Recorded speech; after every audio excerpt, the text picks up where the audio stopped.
The tennis star Boris Becker last week retweeted, without comment, a quote from the 2006 film Rocky Balboa. "It ain't about how hard you hit." Sylvester Stallone's Rocky tells his son, "It's about how hard you can get hit and keep moving forward." It's been a bruising, couldn't make it up time for Becker, now 50. In June last year, a London court declared him bankrupt because of his failure to pay a debt, understood to be about £3.3 million, owed to the private banking firm Arbuthnot Latham. Becker was and remains furious, insisting that he has not been given enough time to sell some assets to repay the bank. "The case was a gravy train for the suits," he said. "I will be coming after the people who forced this process through." Then, this month, in a head-scratching twist, Becker claimed diplomatic immunity from his debts. If there was widespread surprise in 2013 when he was named as Novak Djokovic's new coach, this was nothing compared to the shock that accompanied his new gig. Becker had been made the Central African Republic's attaché for sports, culture and humanitarian affairs to the European Union, the High Court of Justice in London was told. Becker, who has homes in Switzerland and London to name but two, has never been to the CAR, which is among the poorest nations, and would not be paid for his role. But, under Article 31 of the 1961 Vienna Convention on Diplomatic Relations, Becker's lawyer argued that he could not be pursued for further payments. The British government would have to request that his immunity was lifted, and only the CAR president, Forstan Archange could grant it. Of course, the saga didn't end there. Last week, officials from the CAR claimed they had no record of Becker's new job. A photograph of his passport was circulated, but this showed his position as financial charge de mission, and not as a sports and cultural attaché. Moreover, the passport was a clumsy fake, according to Charles Arnold-Dubane, the CAR's foreign minister.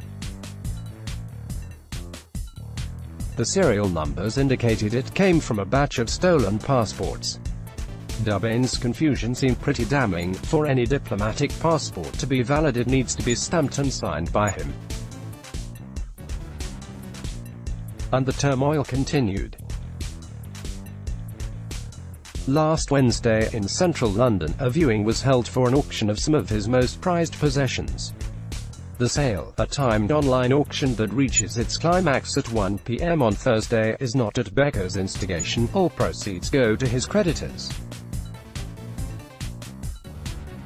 His whole playing career, which exploded when he won Wimbledon in 1985, unseeded and aged 17, can be traced through the 81 lots. Back then, Wimbledon champions were given miniature trophies to keep, and there are 3 of these in the sale. There's also a scale replica of the Davis Cup he won with the West German team in 1988, and a full-size replica of the US Open trophy made by Tiffany & Co. that he lifted in 1989, after beating Ivan Lendl in the final. This item has the highest bid of £15,100.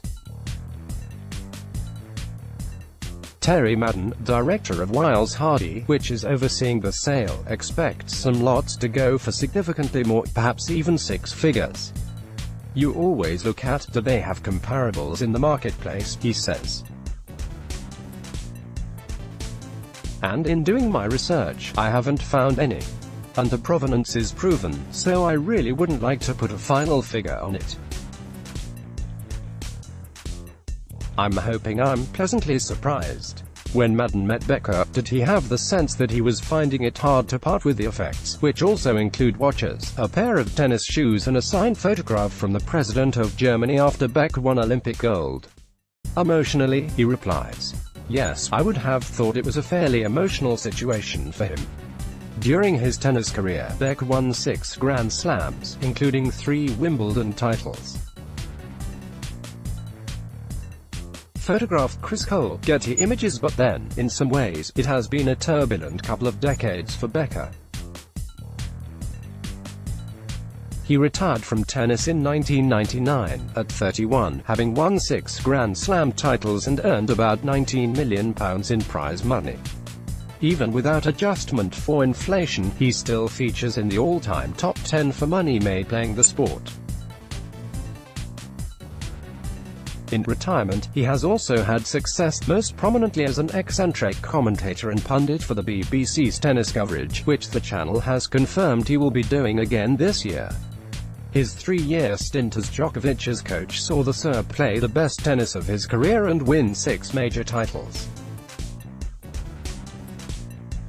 Last summer, he was made head of men's tennis for the German Tennis Federation. It is his off-court travails and high-rolling extravagance, though, which has made him a figure of tabloid intrigue. In May, in Bild newspaper, it was announced he was separating from his wife Lily, the end of a 13-year relationship. The split is said to be amicable. He is a loving father and husband with whom it is never boring, Lily said recently, but it came after a sustained period of financial disarray. Last year, a former business partner, Hans-Dieter Kleven, claimed that Becker owed him more than £30 million. That case was rejected by a Swiss court. His divorce from his first wife, Barbara Feltis, is estimated to have cost him more than £15 million, as well as the home in Miami. Becker also had to pay £2.4 million after he fathered a daughter, Anna, who is now 18, following a notorious tryst with a waitress, Angela Ermakova, on the staircase in the London outpost of the restaurant Nobu in 1999.